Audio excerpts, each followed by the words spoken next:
Good morning, everyone. Welcome to my channel. This is Ashley speaking. I just want to give a shout out to all of my followers, everyone who comes on. I really do truly love you guys. I will ask that there is one free thing you guys can always do. You can always like, share, subscribe.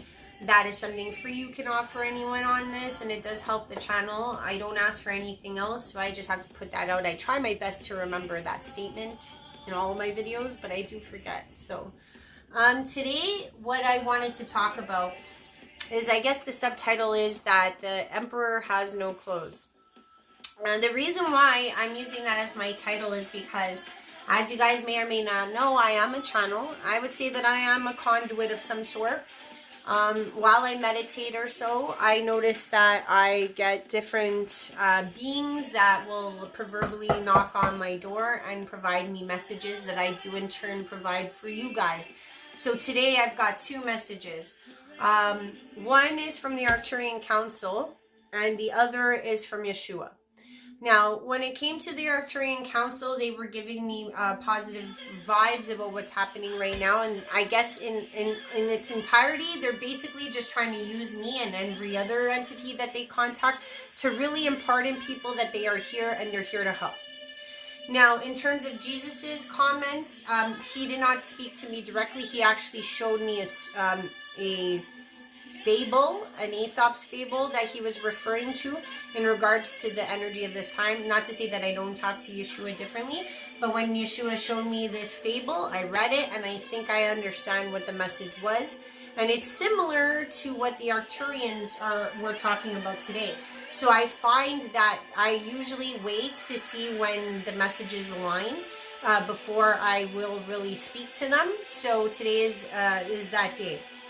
So I'm going to read what the Arcturian said because, like I said, I scribe, I write what I'm imparting, I get visions, and I try my best to elaborate on what I see. But I need to impart this, and then I'm going to talk about what YESHUA said, and I feel like that's going to be the message in its entirety for this portion of existence and the energies that we're feeling. So I feel like when I do my meditation, I ask out for anyone who's wanting to impart a message. So here we go. We wish to impart a message of joy and to look at all dissatisfaction as par for the course. As that is cliche, we are with you at this time. To see what is laid before you is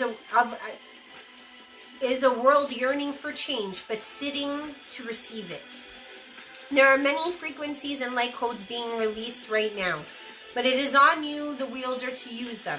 Should you notice that this waiting period is taking place, know that we are all here with you, literally. There is no part of space, as you all can conceive, that is missing our support.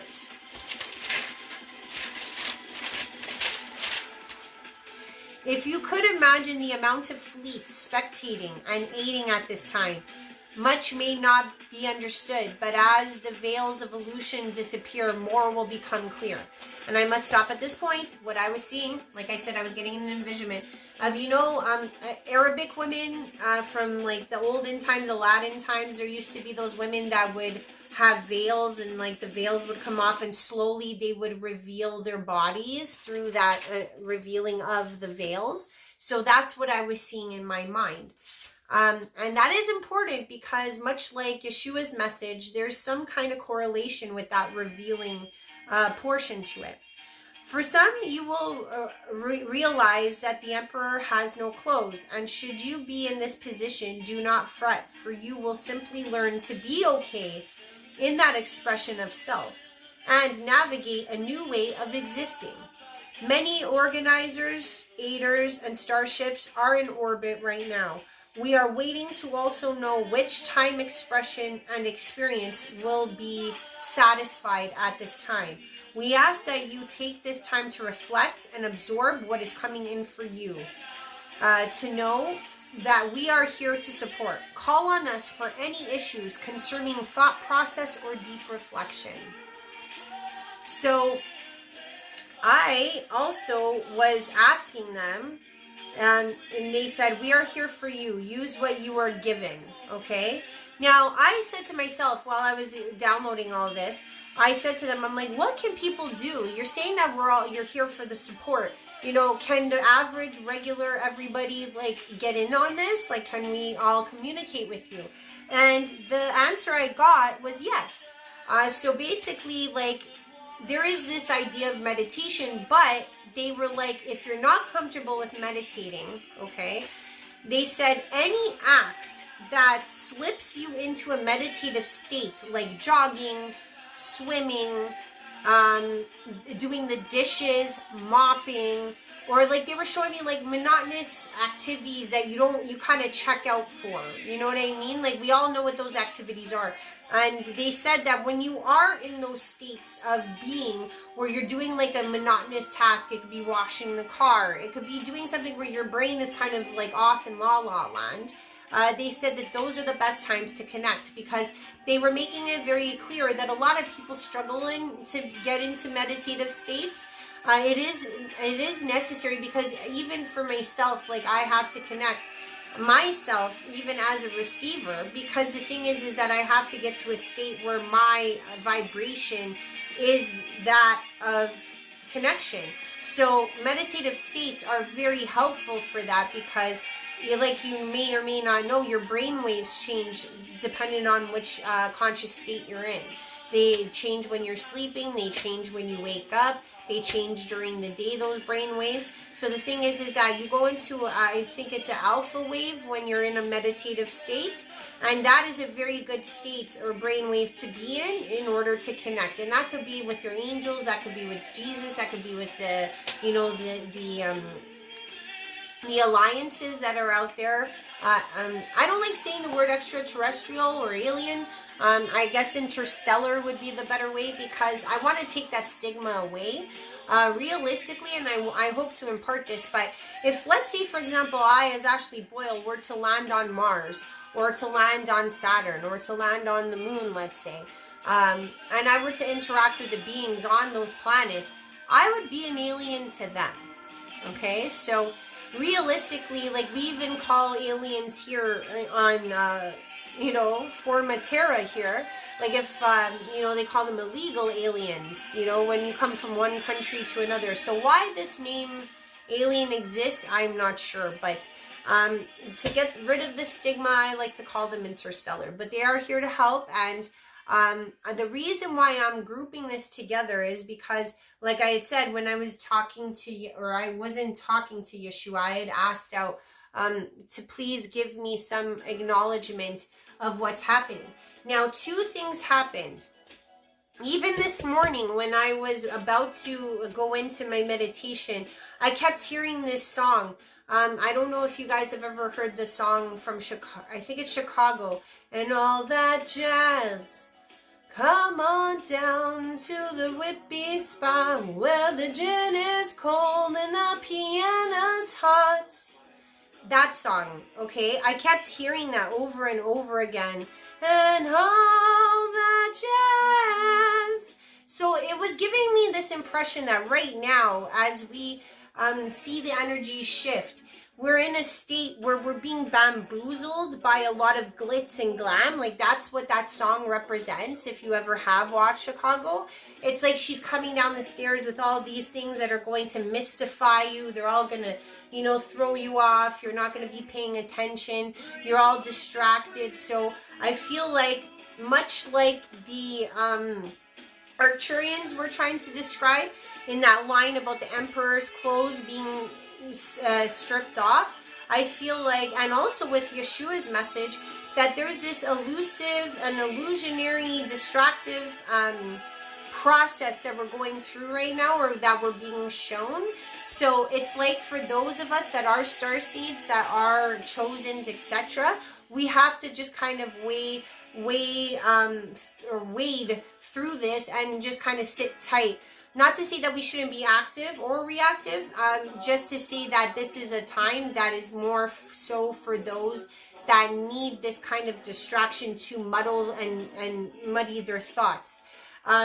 Because I feel like we are going to be seeing a lot of expositions coming out in future times, like because of what is taking place right now. So when it came to YESHUA's message, like I said, he gave me an Aesop fable.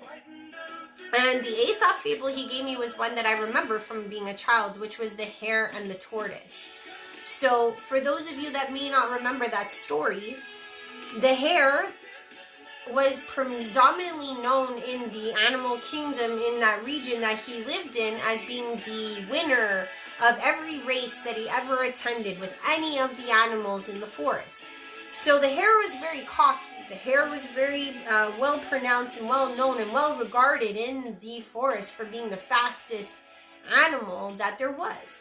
So one day the tortoise decided, hey, I'm going to put my hat in the ring and I'm going to start this race with the hare.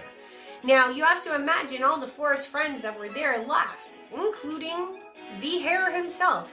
The hare was like, oh bro, like I don't know if you should get into this race. Like you're gonna embarrass yourself if you get into this race. And the funny thing is that when I read this as a child, I didn't really pay attention to this line. I actually downloaded it this time and reread it because Yeshua had pointed it out to me. There was this line that the tortoise says was like, oh, it was kind of like, are you gonna talk all day or are we gonna do this? So there was this self-assurity that the tortoise had that should not have been understood. You know what I mean? Like the tortoise, knowing how slow or how unagile it is as a creature, should not have expressed that, yet the tortoise did express that. So it gave me this feeling when I read that what Yeshua is trying to show me is that for a lot of us here, us chosens, etc., we are the tortoise in this situation. It's like even though most of the world would look at us and say, hey, you're not going to win this race, because most of us are that scapegoat. Most of us are not those ones that are loved. We're not the ones that are to be expected to be in these roles, much like no one expects the tortoise to win a race. So it's kind of the same feeling I was getting when I was being shown this story by Yeshua. So for those of you, but the funny thing was that the tortoise had all the confidence in the world that he could win. And I feel like that's what a lot of us at this particular time feel in our hearts as well, is because even though we may not have the world showing us that we're going to be that winner, we don't have the world showing us that we have that support, we know inside, because we have access to God, we have access to the angels, we have access to our higher calling, we know in our heart of hearts we're going to be the winner. So we're not even trembling at this point. And that should be a sign to the hare that they should be a little scared. But as the story unravels, you realize that the hare does not take that stance. The hare, much like the emperor that the Arcturians describe, is arrogant. You know what I mean? The hare and the emperor are in the same caliber in these two situations because they feel they're going to win. They don't even have to try. Of course not. I'm the emperor. I'm the hare. There's this arrogance that they possess that in essence becomes their downfall. So as the hare, as you may know, he takes a nap. He sees that the tortoise is so far behind him that he's arrogant enough to take a nap. And in that time that he takes a nap, obviously the tortoise is still chugging, and he keeps going down his path to success because he knew he was going to be successful if he just did what he knew he could possibly do. Do what you can do, not what others are doing. Do what you can do. That's the message of the tortoise, and that's the message to all starseeds, and that's the message to all of us chosens. Do what you can do. Don't compare yourself to anyone else. Do what you do best. So that tortoise did that. That tortoise just kept going down the race, and he just kept doing what he could do. And by the end, when the tortoise was getting closer and closer to the end, the hare wakes up, and the hare looks back and realizes the tortoise isn't there, and he looks forward and he notices, oh no, the tortoise is almost winning. And he starts to get on that race again, but it's too late because the tortoise is already nearing the finish line and wins. And that's the storyline that Yeshua was showing me, was that arrogance is what took that hare down.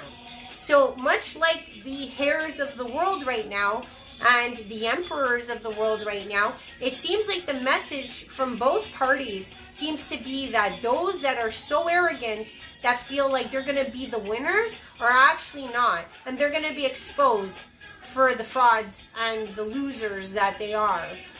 So it's weird because we live in a world where that usually does not happen, but maybe this muddled time that we're living in, or this like waiting time of illusion that we're going through right now, lots of illusions, lots of distractions, is kind of to sift through and realize what the truth is. And I feel like because of the arrogance, those emperors and those hares will not finish the race because they traded in arrogance versus stability. They traded in arrogance instead of agility. They traded in arrogance instead of getting the job done.